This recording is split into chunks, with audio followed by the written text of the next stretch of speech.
Hi, everybody. Welcome to the afternoon or late session. This is local floodplain regulations and higher standards. My name is Bill Bradfield. I'm the NFIP program manager here with the Pennsylvania Emergency Management Agency. So for our first presentation, we have Garrett Johnston, who's a professional engineer, CFM. He's an engineer at Freese and Nichols. And Carl MacArthur, professional engineer in CFM, supervising engineer, City of Austin's Watershed Protection Department. And today's topic is adapting to Atlas 14, Austin's proactive approach to a higher flood risk. Here's the presentation. Good afternoon. I want to start off with something that's probably been said a few times already today, but that's a big thank you to ASFPM for bringing this conference together in difficult times and giving us a chance to talk to you here today. So my name is Carl MacArthur. I'm the supervising engineer for the floodplain management section of the City of Austin's Watershed Protection Department. My co-presenter, Garrett Johnston, who's done most of the heavy lifting to date and will continue to do so today, as with Freese and Nichols. And the City of Austin hired Freese and Nichols to develop the new criteria to allow us to adapt to the increased rainfall that became a reality with Atlas 14. So Atlas 14, as I mentioned, for the Austin area, it's meant a significant increase in our design rainfall, a new understanding of increased flood risk for our area. So we're going to talk about Austin's approach to dealing with that new knowledge, including some interim regulations we've developed with redefinition of our regulatory floodplains and a couple of higher standards that we've included with our floodplain regulation updates as well. Garrett will get into the details of the drainage criteria updates. And then we'll wrap up with some applications on the development side and what we plan to do to update all our floodplain studies to incorporate the Atlas 14 data. So what is NOAA Atlas 14? Most of y'all are probably familiar with it. Over the past 10 or 12 years, there's been volumes published for a majority of the state. The state of Texas received their volume officially in September of 2018. Peer review data came out a little earlier in November of 2017. And for us, this supersedes the previous study that we've been using, which was a 1996 USGS study published by Dr. William Asquith, which in turn succeeded the technical paper 40 rainfall data. And those two studies, the rainfall data was not too dissimilar for the Austin area. But as you can see with Atlas 14 here, with those darker green contours, for the City of Austin, we have up to 3 inches of increase in our 100-year 24-hour rainfall, which is not quite as bad as Houston, which sees up to 5 inches of rainfall. But that's a big change, about a 30% increase that we have to deal with in both our floodplains and our drainage area. So how have we done that? First thing we did, taking a look at the Atlas 14 rainfall data, we noticed that our current 500-year rainfall is pretty close to the Atlas 14 100-year rainfall, and that our current regulatory 100-year rainfall is pretty close to the Atlas 14 25-year rainfall. And in the City of Austin, one of our higher standards is no rise allowed, and also we don't map floodways, but we use the 25-year floodplain basically in lieu of a floodway. So the 25-year and 100-year floodplains are our key regulatory tools. And what you're seeing over here in the little video is our FloodPro application, which we use to share our floodplain data, our floodplain models, even storm drain models. And what we did as we were getting ready to adapt to Atlas 14 to get the word out to the community was we added some tools in FloodPro to allow them to say, put in their property address and say, what's my property going to look like with Atlas 14?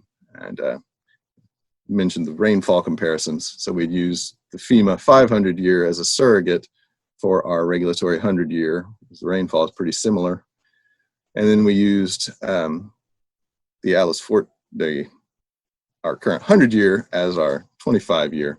So that's what we were showing people in this application to get a feel for what it might look like when we adopt the new criteria. Next slide. So that's the first step in our interim regulations, was redefining our floodplains until we can get our floodplain studies done. So our FEMA 500-year became our regulatory 100-year, And our current fully developed 100-year became our regulatory 25-year floodplain. And that's what we're using for regulatory purposes now. If developers want to go ahead and put the Atlas 14 data in, develop their own floodplains, they can do that. Otherwise, they can go with those interim definitions. And additionally, a couple of other higher standard items. We adopted 2 feet of freeboard across the city. We had it in some certain places, but we wanted to make that consistent across the board. And also to facilitate our ability to improve the safety of existing development that may be in the floodplain. We have safe access criteria that really limited what people could do. We've added an exception so that people can now elevate their home or rebuild their home without increasing the number of units, as long as they meet all the rules, and we can waive that safe access so we get safer dwellings in places where it would have been very difficult to do that before. Now I'm going to turn it over to Garrett to get into the details of the drainage criteria and how that's going to impact development. All right, thanks. So with these interim regulations in place, that was our next task, was to kind of get through the drainage criteria updates to reflect Atlas 14. And this required updating not only the design rainfall depths, but also the IDF curves and the 24-hour distributions for watershed modeling. So I'll talk through the details of how we did all that here. Design rainfall depths for Atlas 14, as you probably already know, are available on NOAA's website. So you can just go, type in an address or zoom to whatever watershed or location you're interested in, and you can pull a huge table of all the Atlas 14 depths for that location. But instead of referring engineers to that NOAA website, the city wanted to define a standard set of Atlas 14 depths for use on all projects if possible, just to keep things consistent, make review easier, and reduce the chance of mistakes. So what this map here shows is Austin city limits in purple. It also shows contours for the 100-year 24-hour rainfall from Atlas 14. You can see that it varies by about 1.5 inches from north to south, with the lower depths up on the north and the higher depths down to the south. So instead of just selecting a single set of rainfall depths at the centroid of the city limits, we looked at different ways of breaking that area down, breaking down the city limits, breaking down the county, breaking down watersheds, and looking at if we spatially average the Atlas 14 rainfall depths over those different areas, what breakdown kind of gets us closest to those Atlas 14 values, while still just like letting us give a simple table with a certain set of area breakdowns. And so NOAA posts the GIS rasters for each, if you want the 100-year 24-hour, 25-year 1 hour, any combination of frequency and duration, you can get all of those rasters from NOAA's website. And so we did that and developed some GIS processes to average those depths across different area breakdowns. Our goal here was to minimize variation between the selected depths and the true Atlas 14 depths. And so what we were shooting for was all areas basically plus or minus 1/2 inch from the true 100-year 24-hour value. So that was just kind of to guide us down this path. The first breakdown we looked at was just using the City of Austin metro area, city limits and ETJ. And if you average the 100-year 24-hour raster across that, you get about 82% of the area is within plus or minus 1/2 inch of those averaged values. We also looked at breaking things down by watershed. This shows an option where we split it at the Onion Creek boundary, and that got us 90% of the area within 1/2 inch. If we move that split to the Colorado River itself, right there, then we get 95% of the area within 1/2 inch of the mean. But there were still just kind of like corners of those areas that were way off, where the Atlas 14 value that you would look up directly from Atlas 14 is either way lower or way higher, far beyond that 0.5 inches than our averaged values. We also looked at county boundaries, but the variation across that was pretty large. We also looked at splitting those county boundaries at the Colorado River, which helps, but still doesn't quite reach the goal that we had laid out for ourselves. What we settled on ultimately was just that let's stick with the city limits and ETJ, since that's what Austin is regulating. And if we stick with that and split at the Colorado River, you get over 99% of the area is within half an inch of the true value. So this is what the city settled on, and that's what went into the drainage criteria manual.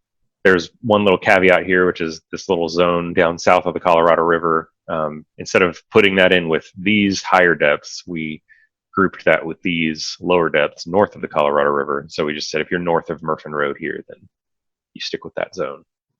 But in general, that's a very clear delineation. You know, it's very clear which projects are north or south of the Colorado River, and so it makes it easy for the engineering community to understand, and also easy for the city to check and regulate things. Just briefly, I'll touch on, I said most of the area, really all of the area was within that plus or minus half an inch. But this green zone here, we looked at other ways of breaking this down, looked at like the standard deviations and everything. The green zone here shows really the vast majority of the city is then plus or minus 0.2 inches of the true value. So we got a pretty good match. We also, of course, looked at other frequencies and durations. This is the 25-year 5-minute, and the green here represents plus or minus 0.01 inches, or roughly plus or minus 1%. So we were able to get a really close match there.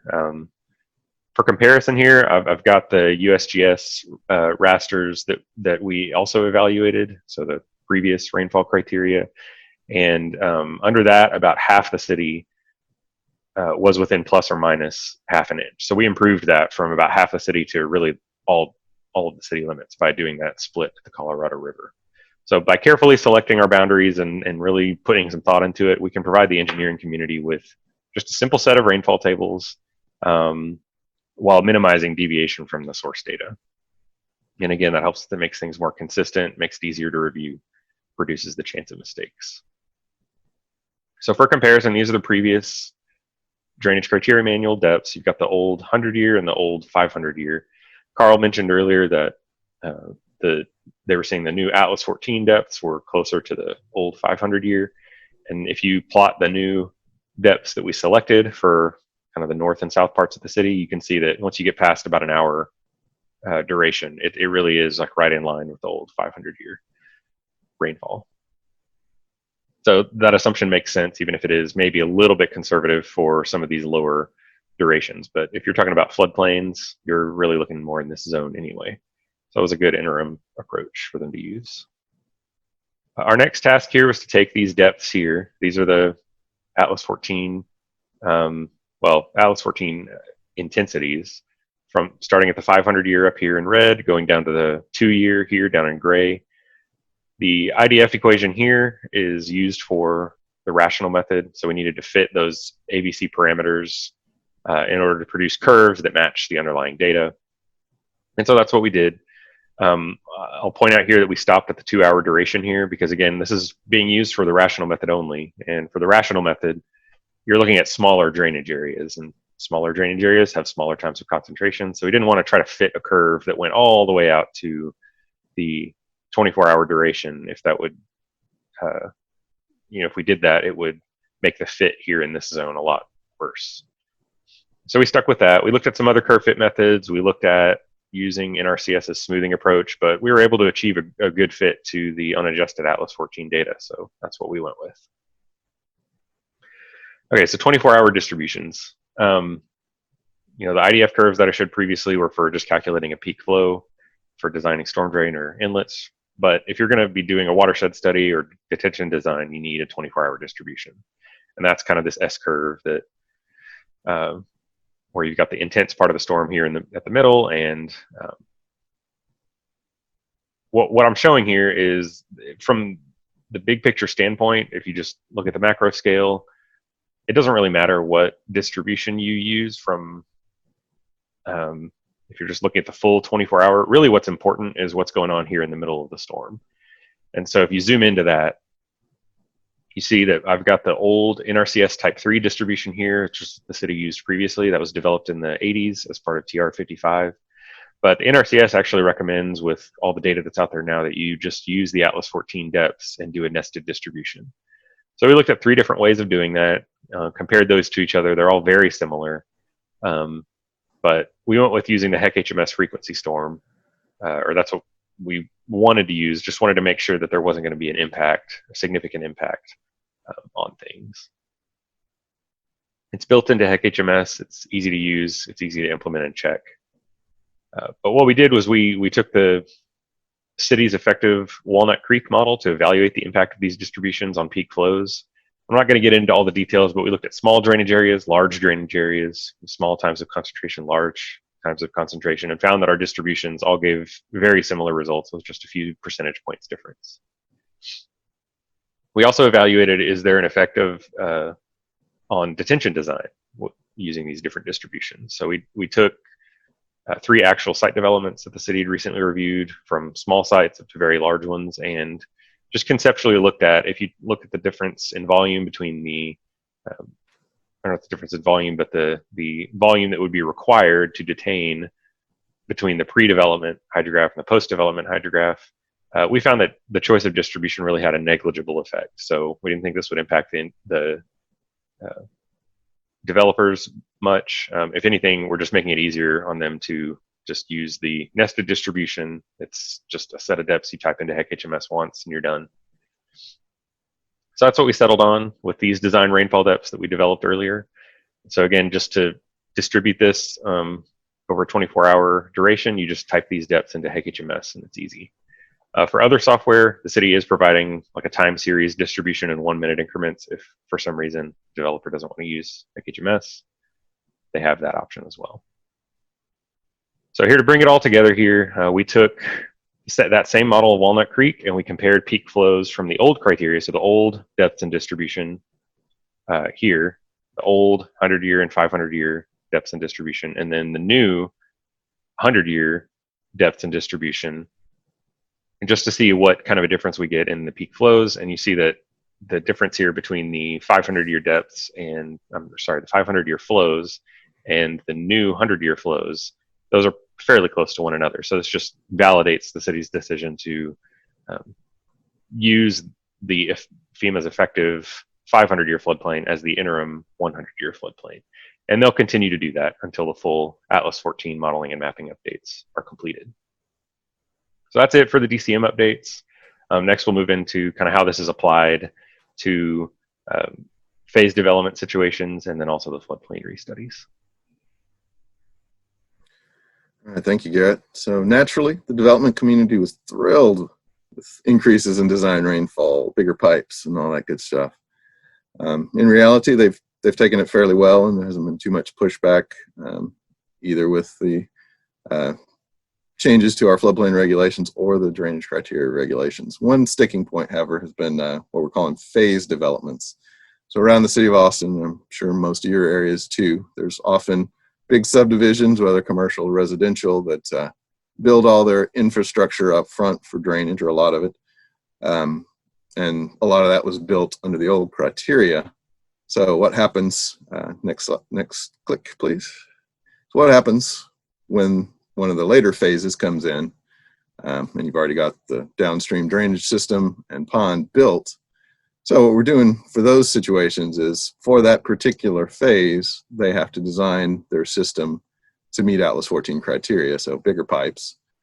And then downstream, next click, they have to be able to show that they can get their flow through the system to the pond, containing it within the right-of-way and not letting it spill out where it's not supposed to go, get it to the pond, and then make sure that that pond can safely pass the flow. So it's got to go through the designed controlled spillway without going over the top of the dam and putting the pond at risk. So that's been our compromise there. I have to explain that quite frequently to developers when they come in for future phases of their projects, but it's worked fairly well so far. Next slide. And then the big one, what are we doing with our floodplain studies? Of course, we got new rainfall data. It's a lot higher rainfall than we've had previously. So we're ambitiously embarking on a complete restudy of our floodplains in the entire Austin area. So that's about 920 square miles and 1,200 miles of stream. We'll be doing a fair amount of 2D modeling with HEC-RAS in there as well, but not quite going down the road as far as Harris County Flood Control District and others are doing. We won't be regulating to the 2D, but we will definitely be using it. We'll be breaking up our area into about 7 major studies. We have 2 what we call rotation list contracts with a bunch of consultants on board to help us with those studies. So that's how we'll be doing that. Garrett was talking in pretty good detail about how different groups would want to break up that rainfall data, since there's variation from south to north. So the little green watersheds up at the top, that's in Williamson County. Williamson County has adopted different rainfall criteria, actually 4 sets of rainfall criteria. So we'll have to be coordinating with them closely when we get around to updating those floodplain maps. So as part of this effort, we have partnered with FEMA through the Cooperating Technical Partner Program, 2 grants with them. We're pursuing a grant with Texas Water Development Board. And as part of that, we've been reaching out to all the other communities in the Austin area that will be impacted by these floodplain study updates. Obviously, it's not just us. It's a lot of communities, a couple of counties. So getting them on board, and through that Water Development Board grant, we may actually expand the study even more to fill in gaps where our potential partners may need additional study. Next slide. All right, and we're being fairly ambitious about this. We're finishing the contract process now with our 2nd rotation list. We've assigned out the first 2 studies and are finalizing the scopes of work for those. Hope to have all the studies assigned out by the end of this fiscal year and scopes done as early as possible into 2021. And then ambitiously getting the floodplain studies done in 1.5 to 2 years, and then handing that off to FEMA for physical map revision and production of the final flood insurance rate maps. So we're hopeful. We've got a lot of good contractors on board, and want to see if we can meet those timelines. Next. All right, that pretty much wraps up our talk today, and I'll hand it back over to the moderator to open it up for questions and answers. Thank you.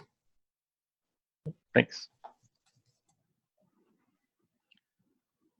Okay, thanks, Garrett and Carl. We will move over to the Q&A part. Hold on real quick. Let me just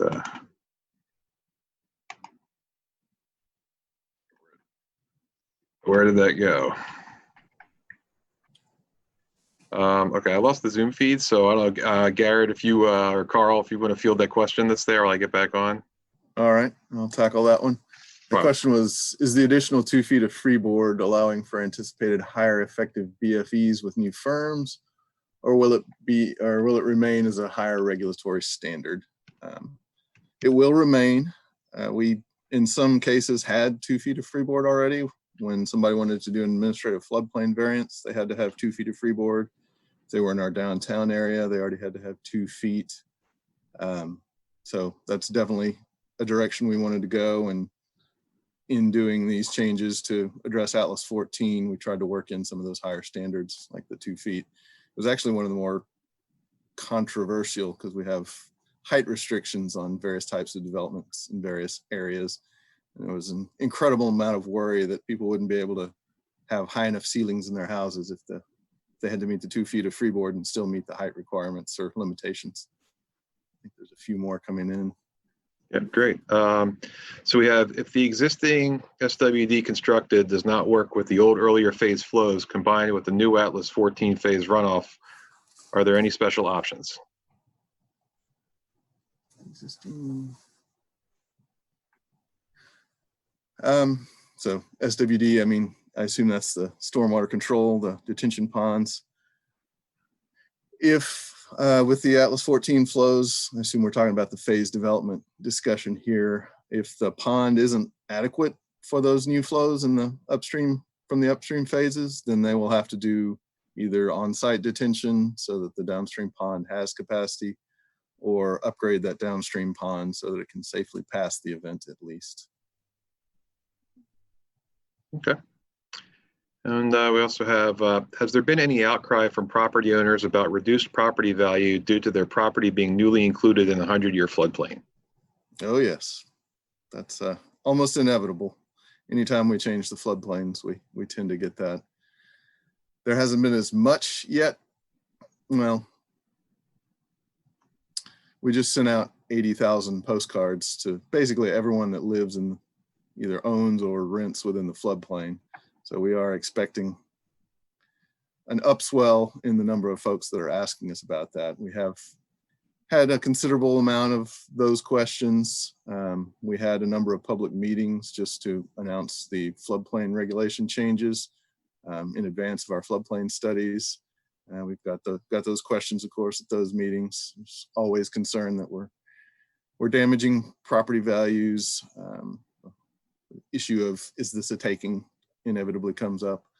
But we're doing our best to communicate why we're doing this and explain we're not out to get them. We're trying to inform them. Gotcha. Thank you. From Jeff, how are you handling structure modification for individual properties? Does the addition have to meet the higher elevation requirement? So with the redevelopment exception, basically all we're waiving with that is the safe access provision. So our goal there is to be able to let people make their existing home safer, either by raising it, tearing it down, building a new one, but they would have to meet the freeboard requirements and all of our other regulatory requirements for either the complete tear down and rebuild or for an addition to an existing structure.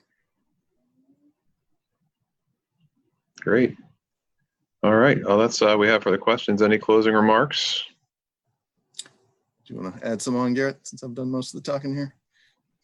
No, I think I'm good, but just thank you for putting this on and thank you for moderating. Thank you to everybody who attended. I appreciate it. And hopefully most of y'all heard Kevin Shunk's presentation during the plenary session at lunch today. That covered some of the same ground, so hopefully he didn't steal too much of our thunder earlier on today. But I do appreciate your attention and your questions. Okay. And the opportunity to be here. Thank you. Thanks, Garrett. Thanks, Carl. All right. Next up, we have Chris Tagert, who's a professional engineer in CFM, and he's the floodplain program coordinator at Michael Baker International. And he will be speaking to Code Overhaul, a comprehensive look at how disasters can give rise to changes in land use, building, and other code documents, and how to get out in front of it.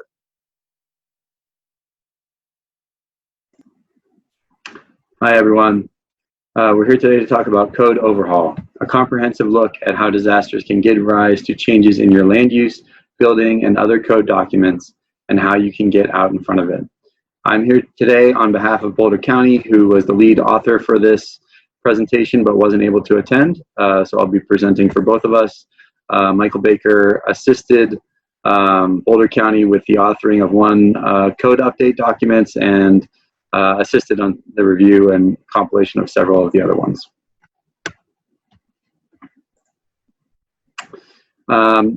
First questions we want to ask ourselves are, how disaster resilient are your current code documents? And what changes could you make now to make your community more resilient for future disasters? So that's what we'll focus on today. To do that, we'll look at some lessons learned from Boulder County, Colorado, specifically from the 2013 flood in Boulder County, Colorado, that caused extensive damage, which you can see from these photos here, to infrastructure and buildings and really Coloradans' way of life and Boulder County residents' way of life in general. So our agenda for the presentation today, we'll review the timeline. We'll talk about when the overhauls happened. We'll talk about what was updated and why. And then we will also talk about how the codes were updated and how you can get ahead. So the first thing is a comprehensive timeline of code updates that occurred after the flood. So just running through the timeline real quick, you can see the flood occurred in September of 2013. There was an interim code update done to the land use code in 2013, right after the flood. We'll talk about that in a little bit more detail. And then the significant amount of time passed before the building code update, the land use code update, and the storm drainage criteria manual was updated. So we'll talk about all of these briefly, but we'll dig into a little bit more detail on the land use code and talk specifically about some lessons learned in a little bit more detail later in the presentation. But first, let's hit the other ones. So the interim update to the land use code for hazard mitigation reviews. What was updated and why? A hazard mitigation review was established. And you can see right there the language that was in the code, but essentially this review gave the director the authority to conduct a hazard mitigation review before releasing a building permit. Why? The county experienced debris flow, mudslides, rock falls, channel realignments, uncontrolled terraforming, topographic instability, and other associated destructive forces of nature. It was a very destructive flood. So the response was therefore multi-hazard focused. How was it updated and how can you get ahead? Well, Boulder County already had a section of their land use code that was dedicated to procedures following disaster. So they were in a position to be able to issue an immediate update or amendment to that section to grant temporary authority to county staff to respond to disaster. What can you do? You can prepare your supervisors and your code to be disaster response ready, and you can make that preparation multi-hazard focused because you may deal with more than just a flood when a disaster occurs in the community. Next, we'll talk about the Storm Drainage Criteria Manual in brief. What was updated and why. Tone and focus. The original manual was very guidelines and procedures focused, and the update was shifted to more criteria-based manual. It was updated to enhance clarity and updated to update outdated criteria. The effective manual was from 1984, so there were a lot of updates to road overtopping, containment and curb, bridges and culverts, particularly for mountain areas that had different requirements and couldn't pass the 100-year event as was required in the old criteria manual, which just was physically impossible to do so. And then to make the correct references to land use code and to eliminate loopholes. So how is it updated and how can you get ahead? They went through their formal update process: public comment, planning commission hearing, public comment period again, and the Board of County Commissioners hearing. So their standard process was how it was updated. What can you do? You can ensure your code documents are updated and current. A lot of requirements were updated with this, with the Storm Drainage Criteria Manual because it had become so outdated. And you can pay close attention to the ties between code documents to ensure they align. In this case, the county was updating some of their code documents, but not this one, so there was a good bit of misalignment that was updated with the manual. The next code update we'll cover in brief is building code. So what was updated with the building code and why? The building code was updated to match the latest international building code. Knowing that they have a more restrictive land use code, the building code defers to the land use code for buildings in and around the floodplain. So how is it updated and how can you get ahead? So Boulder County frequently updates their building code to match the international building code updates. So what can you do? You can work with your building department to ensure they're current with the international building code. The International Building Code carries many flood-related codes, so having an updated International Building Code will be helpful for your floodplain program. And you can pay close attention to ties between code documents to ensure that they align. Now, the last code update that we'll talk about is the Land Use Code. And we'll go into a little bit more detail on this to give you a greater perspective of some of the steps and processes that were necessary for all of those code updates that we covered in brief. We just don't have time to go through all of those for every single code update. So this was the overall land use code update timeline that you saw at the beginning on the first slide there. There was the September 2013 flood. The interim update that I explained was enabled by having that provision already in their code for disaster response, and then this time that elapses before the land use code update. So we'll try to fill in this blank space here. First, we'll show you when the process started and some of the steps that were involved. So it really began in the first quarter of 2015, so a couple years after the flood occurred. That was the initial drafting and starting to coordinate with the legal office. There was the coordination step that happened shortly thereafter, coordinating with FEMA and the state to make sure that the land use code requirements that the county was drafting was in alignment with federal and state requirements. And then there was the start of the coordination with the public, specifically through a direct mailing. The quarter after that, there was a planning commission meeting and a study session with the planning commission to start to flesh out and explain what the changes were and how the county planned to go about them and what the impact would be. A county commissioner's public hearing followed that. The quarter after that, there were town hall meetings, and really those town hall meetings occurred not just in that one quarter, but in previous quarters as well, to really integrate the public into the code update process. And then the quarter after that, final revisions and approvals by the county commissioners, and then the land use code updated. So that's almost 2 years of work to get the land use code updated. So the point of putting that on the timeline there is to give you an idea of what all those steps were that Boulder County went through, at least, and the level of effort and time requirement that they had. What you may have questions about from this timeline is this gap that's occurring between the flood and when they started the land use code update. Specifically, you may be wondering, they needed to update their land use code, why they hadn't started earlier.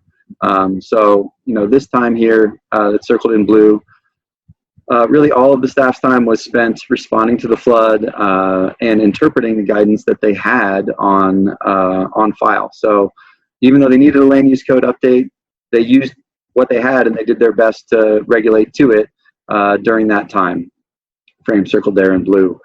So that's another lesson learned from this process is once the flood disaster happens or the disaster happens, you will be regulating to the land use codes and the other codes that you have in place because you'll have so much work to do that you will not have the ability to really start to change those things until later in the process. So having them updated ahead of time is a huge benefit. So now we'll dig into a little bit of detail specifically on the land use code, what was updated in the land use code. I have 6 major categories here of things that were updated that I won't go into detail here because I'll cover them in a minute here with their own slides. Instead, I'll spend a little bit of time right now talking about why the code update happened. The first was for transparency, to create a public process for adoption of best available data. And transparency was really a goal of the code update all the way throughout the process to make the whole process more transparent and readily available to the public. The second was clarification.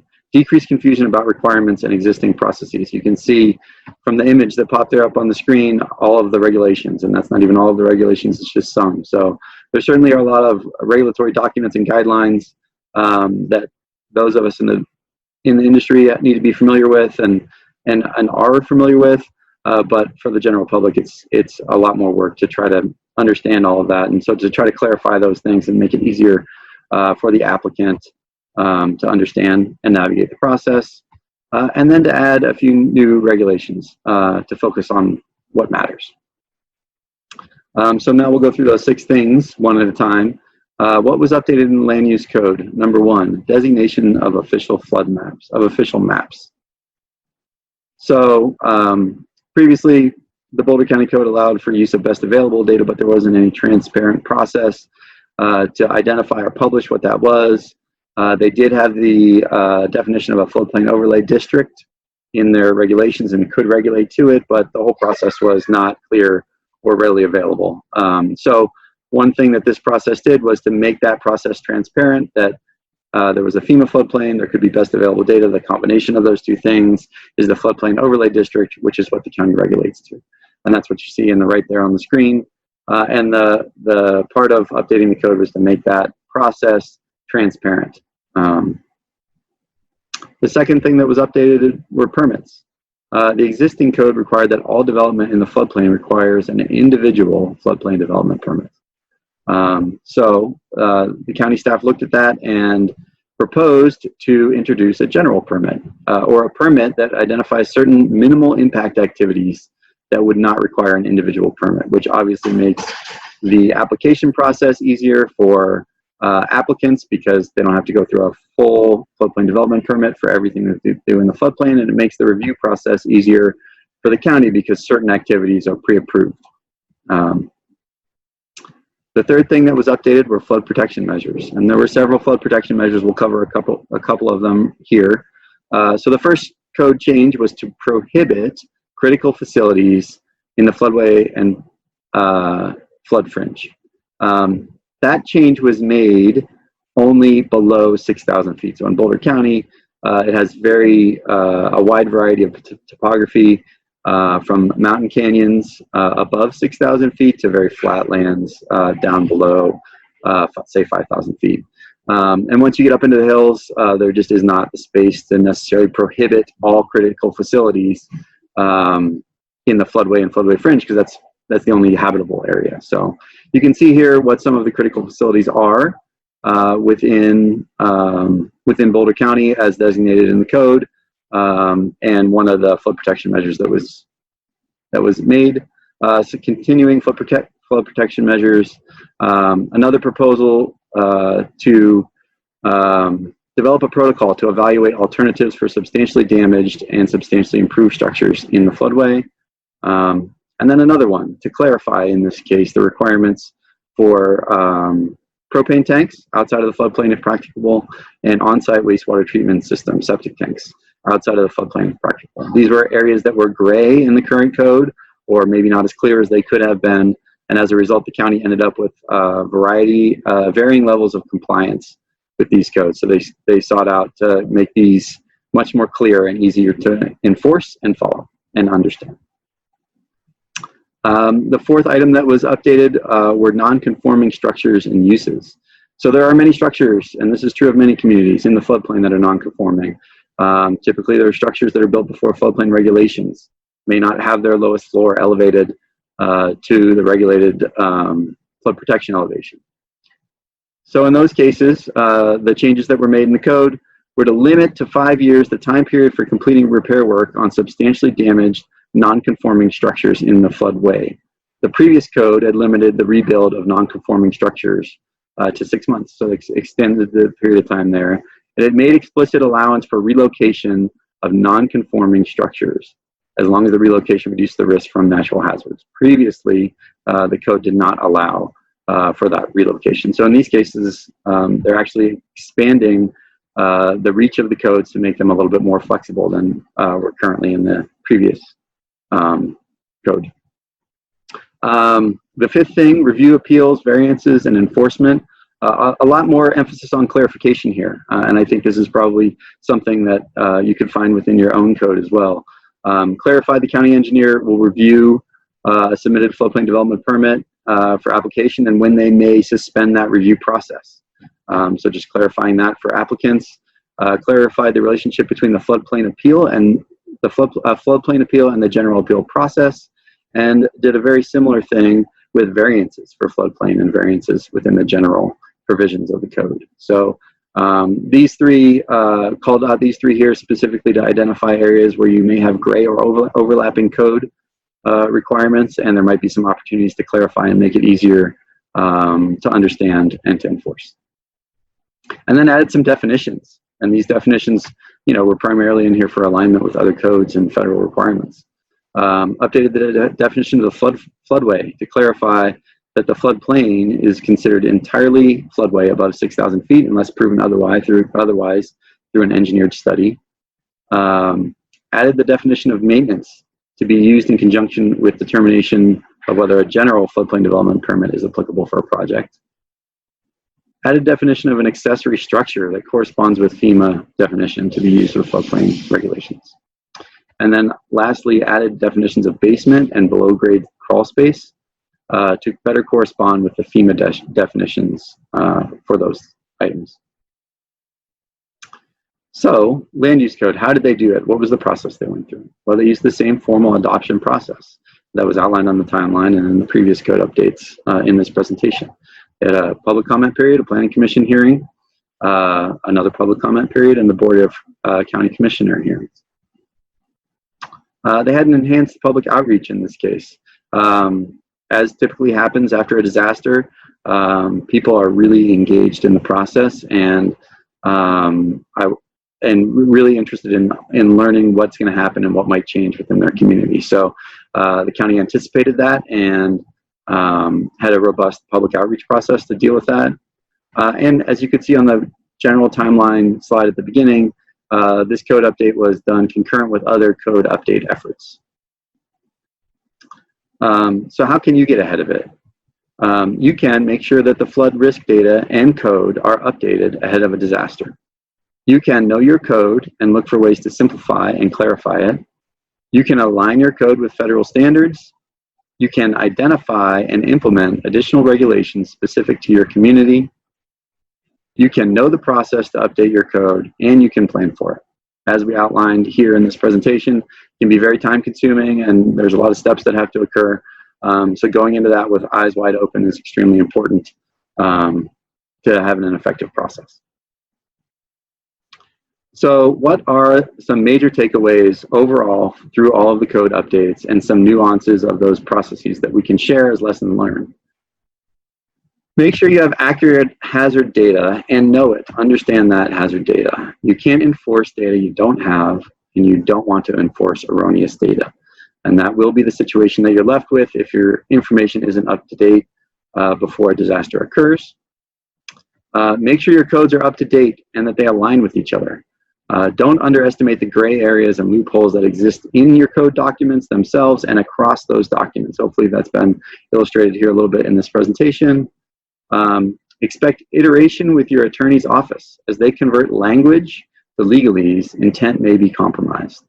So set expectations with them that there'll be some back and forth required, and that in that process, you want to make sure that the intent of what the regulations say doesn't get changed.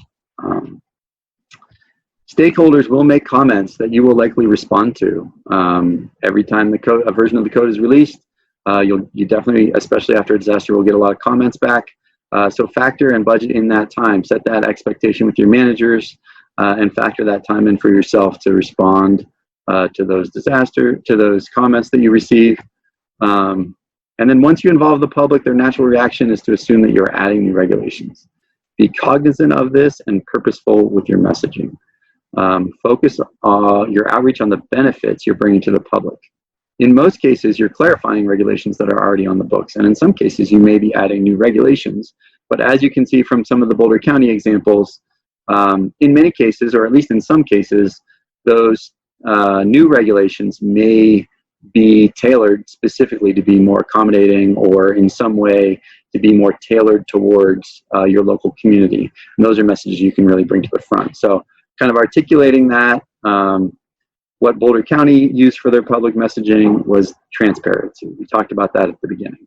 To create a public process for adoption of the best available data for regulation purposes, but also just transparency across the whole process.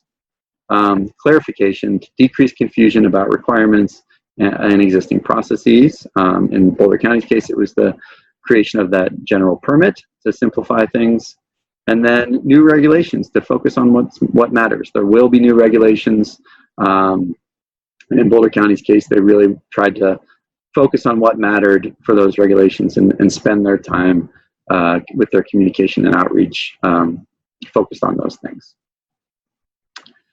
So that concludes the code overhaul presentation. The tagline here, overhaul your code to make your community more resilient. Again, I'm Chris Tagert, there in the left-hand corner of your screen with Michael Baker. Virginia Gazzetti with Boulder County wasn't able to attend today, but would be very happy to take any questions you have or to communicate with you about anything that's presented in this presentation. I thank you very much for attending and hope you have a great conference. Thank you very much. Great, thanks, Chris. So we have time for a couple questions came in. So from Elizabeth, what are your thoughts on communities looking at vulnerable and flood-prone areas for broad changes in development retreat ahead of large-scale disaster? Great, thanks, Bill. So I think that, unfortunately, Boulder County wasn't able to attend, but speaking for them, at least for their floodplain staff, I think they would be very much in favor of a policy like that, or in some way being able to make that much more of a reality for them. It was really difficult to deal with the amount of structures that they had in the floodplain and that were impacted during the flood. The balance, of course, is always, the economic benefit as well. From the perspective of the code and what they tried to do there, they did try to build in some incentives in certain instances to try to help, I guess, mitigate the situation that they're currently in now, or incentivize people to relocate out of the floodplain. And specifically, it was for structures, non-conforming structures within the floodway, above or below 6,000 feet. So if you are a non-conforming structure within the floodway, above or below 6,000 feet, the very first step that you have to go through, if you're damaged for any reason, is to evaluate relocation on the existing property that you have. And if it's feasible and you do it, there's an opportunity to get transfer development credits within a different portion of the code. So that was the one way that the county tried to deal with it, at least through the code, as it relates to this implementation. Great. Another question. One of your recommendations was to make sure all the different codes are aligned and address flood safety. Did you develop a crosswalk that could be shared? Unfortunately, there's not a crosswalk, but I guess a best practice that was learned from the county going through this was to integrate themselves into the different departments that own the codes and were going through the code updates. So members from the floodplain group sat with the building code officials when they were going through their code update, and vice versa. That was true of all the code updates that they did. So it was more a crosswalk of staff than it was an actual crosswalk. But that's kind of how they chose to address that. Okay. Could you please talk about the coordination, if any, between the county and FEMA's Region 8 to get the code updated? Sure. Yeah, the FEMA regional office and the state office, CWCB, were very cooperative with the county as they went through that process. They had meetings and consultations with both entities separately and together to make sure they were aligning with both the state and federal requirements, and to talk about, enforceability and lessons learned that both the state and the region had from different types of code, or code that might have been implemented in different areas across the region or the state. So that was an integrated part of the process as well. Okay. This one's from Martin, I'm sorry. Did the prohibition of critical facilities in the floodplain below 6,000 feet create any social equity concerns? That's a good question. Not necessarily, no. At least not that I'm aware of. No, I don't think that was necessarily an issue. It was something that was an issue that they were aware of throughout the process. I would say that specific demographic within Boulder County doesn't hit that demographic necessarily. And that's probably why it wasn't an issue for that specific requirement. As Boulder County did go through the process, they were very cognizant of that as an issue for all of the regulations that they went through, though, and all of the updates they were considering. And I guess I should mention, as they went, part of the way that they chose to address that in total and comprehensively was to have a very robust outreach program. So everybody that was in the floodplain that might be impacted got a mailer. They had public meetings in town halls before they went through the code update process to gather input before they even started to generate language. And then after they went through the process of generating the language, they had more public outreach as well. They wanted to make sure that nobody was surprised, that they were being very transparent about the process, and that they were going to really create some guidance and some language that was going to work and wasn't going to create problems like that. Okay, a couple more questions. Has the county seen any success in relocating those most vulnerable structures in the floodplain based on the code changes? So they did a lot of buyouts. There was a substantial amount of damage. It wasn't just flooding, it was a riverine erosion event. So there were a lot of structures that were bought out or eligible for buyout as a result of the process. So they did see some good success there. They definitely promoted that as well throughout the process.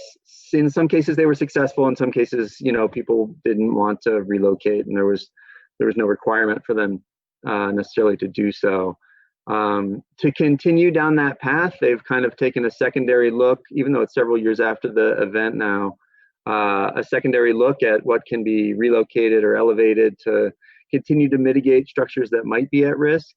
And I think they're keeping that active in their mind, moving forward. Okay. Yeah, one more question we have. How did you deal with the issue of affordable housing for the at-risk population in response to including this as a critical facility in floodplain management? That's a good question. The issue of affordable housing as it relates to the code update, I guess the best answer I have for that was that it was integrated into the outreach efforts that they went through as part of the previous answer that I gave to another question. Mm-hmm. They used that mechanism to make sure that they were uncovering every rock that they might have with code changes or updates as they went through this process. So that was really their mechanism to engage anyone that might be impacted as they went through the process. Okay. Well, great, Chris. I really appreciate it. Thank you very much. All right. Thank you. All right. For the final presentation of the day, we have Alan Johnston. He's a professional engineer. He's a civil engineer at FEMA, and he will be speaking about achieving flood resiliency through higher standards, saves communities resources. Welcome to the presentation about achieving flood resiliency through use of higher standards and how that saves community resources. My name is Alan Johnston. I am a member of the FEMA Region 6 staff. I'm a civil engineer there.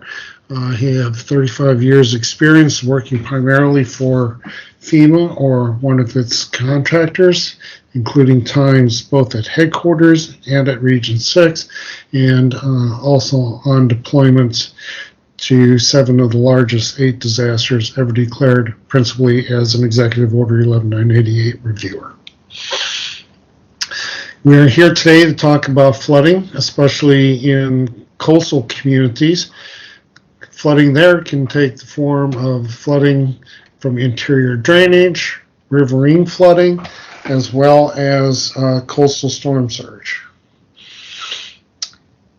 These flat coastal plains are subject to intense rainfall events as well as the coastal storm surge.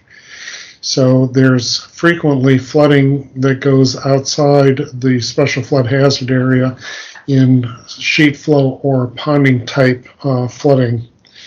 And one of the things we're looking at is, are there any ways to map this flood risk? Through implementation of 3 minor changes to floodplain ordinances, many of these coastal communities have an opportunity to significantly reduce their residents' risk of flooding while also increasing their protections from losses due to coastal storm surge and interior drainage flooding. This can be very cost beneficial to residents, and elected officials will find that it could be done at very low additional costs. So it would have very long-term benefit with very minimal upfront costs. One of the things that we identified in an analysis, both following the 2016 floods in Louisiana, but also during Hurricane Harvey, which were both very intense rainfall events, is that if you take our effective flood insurance rate maps, but then extend both vertically but horizontally based upon the better LIDAR topographic information, anywhere from 0 to 4 feet, that basically you would cover much of the areas that flooded during either of those flood disasters. This also helped verify that the accuracy of the flood maps were good, but because we mapped to 1/10 of a foot and there's so much uncertainty in the amount or in what is actually a 1% event, that you need to account for and protect yourself from more than just what is the median value, which is what's represented on the flood insurance rate map. As we look at an example county, we've mapped all sorts of these. I encourage you to go to this interactive story map, which gives you information on all these counties and how this analysis was done. But in sake of time, I'm going to go to one as an example, which is Orange County, and we looked at 0 to 4. The 0 analysis above the base flood elevation would be essentially the special flood hazard area shown on the flood insurance rate map. But if you were to extend and go to 4 feet above, you can see much more of the county is flooded than is shown at 0 feet. So most of the losses from Harvey, almost 95% of them, were accounted for by the time you got to 4 feet above. So it was very valuable to use a higher freeboard allowance, and if you can, using better topographic information to expand your floodplain for floodplain management purposes, not for insurance rating purposes, but floodplain management purposes, to outside the special flood hazard area. In most cases, you will have captured and protected your citizens from being at risk from flooding in these coastal flat counties. The data that we generated from these two events were generated principally by the USGS in a interagency agreement with FEMA. Data set for Harvey is found over at the USGS Harvey site, and the 2016 high water marks and all that information is over at this site. This is where the findings that we're reporting on out relative to those two events came from. Likewise, all the 0 to 4 analysis is available in the flood risk data sets found at the MAP Service Center under each county. Typically, when you go to the MAP Service Center, you're looking at the effective maps or maybe historic maps, but another area is also included for the flood risk data, and this is where you find hazardous report findings and other things. Many other presentations are being made about the estimated base flood elevation viewer and its uses. In Texas, there was a recent update to NOAA Atlas 14. This led to a significant increase, upward of 30% relative to the previous used data. And if you're looking for what ground information exists in the state of Texas, tinris.org is the site to go to. Other publications that are very valuable to pull this report and these findings together are found at the Building Science, talking about how to build back smarter and in compliance and in coordination with being reduced flood risk and also increased wind resistance. There was a very wonderful report that talks about how things performed during Harvey, and that's found at the Mitigation Assessment Report. Many technical publications give you a how-to or what to consider in your recovery efforts, and we provide webinars on how to use the base level engineering viewer and how to incorporate or how BRIC is being incorporated into hazard mitigation and grants process. I'd like you to consider, as part of this presentation, about adopting 3 higher resiliency measures into your floodplain management ordinances. These 3 items are to adopt ASCE 24 without any exception, This can also be found at the International Building Codes, International Residential Codes. I want to say Appendix J. And use that information as a higher standard rather than the minimum NFIP standard. They have a built-in freeboard incorporated into that. Likewise, if you're using ASCE 24 and anywhere else, we encourage communities to use a design flood elevation that is higher than just the minimum National Flood Insurance Program elevation. The 0 to 4 analysis gives you one step. The other we will talk about is coming up shortly. And a key component, especially in these flat floodplains, where much of the value for flood protection is the storage in these ponding areas. So anytime you do fill, you're filling in your bathtub. And so it's important to have a no net fill floodplain management ordinance in place. ASCE 24 has been adopted by FEMA for funding any of its activities, either from disasters or from hazard mitigation funded projects.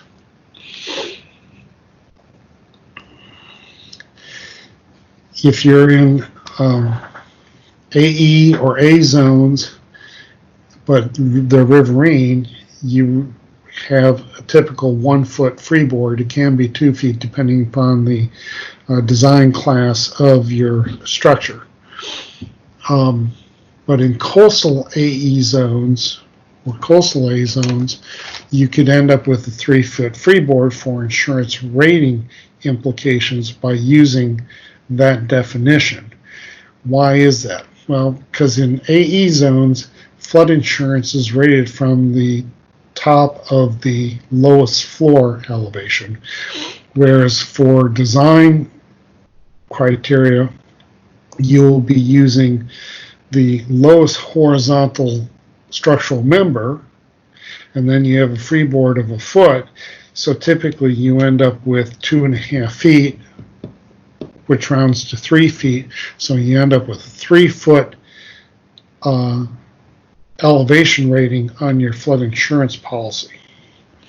And of course, in V zones, because it's measured from the bottom of the lowest horizontal member, you would get essentially the same rate of whatever the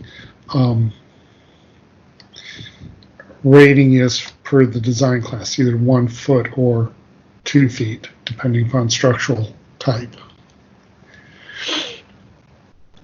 Now, how can this be applicable and create savings for the community and also decrease losses?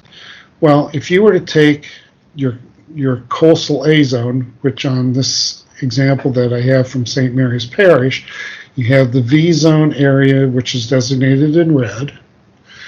You have the pink zone, which is the static BFE areas, otherwise known as areas subject to coastal storm surge flooding. And then they also have A zones. But if you were to apply the definition of coastal A zones for ASCE 24, you get the 3 feet of freeboard on any new structures that are built in there. Unfortunately, right now, many structures are using slab-on-grade construction. This slab-on-grade construction causes potential flood losses because most of them are built in these sheet flow areas. They end up changing the infiltration rates from, ground crops or grass or wetlands to pavements and rooftops. and they don't give themselves enough freeboard. Plus, they're filling in the ponding area. They're filling in the bathtub. So it changes the flood maps, and we rarely get the information to tell us how it changed it. It decreases infiltration, and if you get an intense rainstorm event, you just can't get the water off because there's not enough slope to get the water to the area to be removed. Here's an example of a no net fill provision that has worked very well for a community in Louisiana. And the heart and soul of this is basically, it doesn't matter what size property you're coming in to consider modifying, you have to demonstrate that you have zero net fill in the pre-development storage capacity within the special flood hazard area. So you got to be able to do the analysis for the 1% storm event and show that you're not losing storage volume. When it comes to construction costs, whether or not you build at the ground or up on posts and pilings, your basic construction cost difference is relative to what kind of foundation you have. If you were to build a slab on grade structure, you'd be looking at a cost estimate based on coastal elevation model for a 1,600 square foot house of about $15,500. If you do it on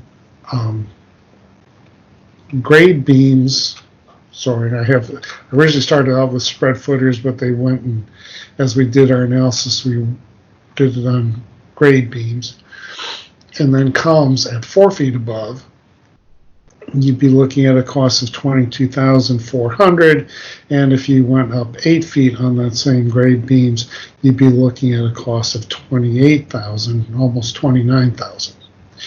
So let's assume that the ground is a -4 to the base flood elevation. What would flood insurance cost for $250,000 structure and $100,000 in contents? Well, as of 2019, that post-firm rate would be $13,740.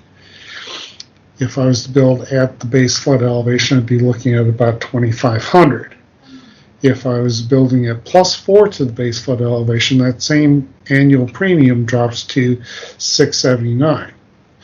Likewise, as a comparison, if I'm outside the special flood hazard area, but I've suffered more than a loss, I've had 2 losses, then I'd have to go for a standard BCX premium, and that's almost the same as being at the base flood elevation.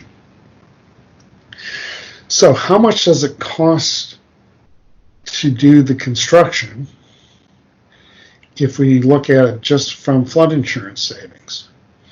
Well, if I would do at a -4 versus a +4 rating, I'm looking at $13,000 in expenses versus $13,300 to rebuild. So it takes effectively 1 year just in the flood insurance premiums to save the money to build a new structure built up on 8-foot columns in this example. Likewise, if I built just at the base flood elevation, I'd have $11,000 in savings, but I'd only have $6,900 in additional expense, so you could get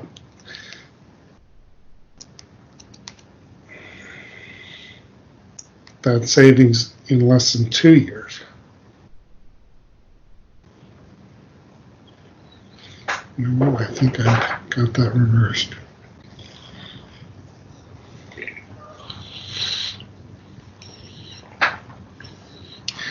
So the benefits to communities of using open foundations in special flood hazard areas is owners would still end up having to purchase flood insurance because their foundation is still exposed to flooding.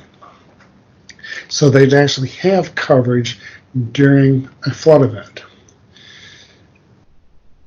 If you go to 4 feet above the base flood elevation, under our current rating structure, you are eligible for the lowest standard rates that we have available currently in Zone AE. Since much of the coastal communities are subject to shallow flooding due to intense rainfall or coastal storm surge, water is going to spread out over a very wide area, but it isn't going to get too much deeper. So you can actually provide a lot of protection by going up 3 and 4 feet relative to the flood elevation, and that will provide protection against actual flooding. And even if you are exposed, you would have very limited losses. If you use an open foundation, you're really not changing the floodplain like you are with a fill property. So communities would not lose any tax base if there's already existing structures at those locations. And since new buildings are built in accordance with international residential or international building codes, they'll be better built against wind, water, and earthquake losses than what is currently out there. So again, you can get resiliency in 3 actionable steps. 1, adopt the international building codes and especially the floodplain provisions covered under ASCE 24 into floodplain management ordinance. Use a higher standard floodplain in ordinance than just the firm, or if you do the firm, interpret the zones slightly different so that you're using a higher floodplain management requirement in those zones than you would through minimum NFIP compliance, and require open foundations only, which will help you retain your flood storage, keep your flood maps accurate, and require the people that build there actually have the protection. Now, these are all suggestions and recommendations that will help communities have a better level of protection and a better resiliency. They'll recover faster if they're built like this. You can go in, hose down the area afterwards, and be back and going just days after the water recedes, rather than years, which frequently happens when structures get substantially damaged. So I would really appreciate anybody taking this, take a good look at the numbers, provide feedback on what you think is wrong, what you think is better estimates, and provide feedback on why this would not work in your community. And if you feel it does work, how can we help you in making it happen? Thanks for your time, and I'm open for questions. Okay, thank you, Alan. Unfortunately, Alan had to step away, so I saw a couple questions came in, mostly around no net fill and some ASCE 24 freeboard questions, but someone was kind enough to post some information about ASCE 24 for some guidance.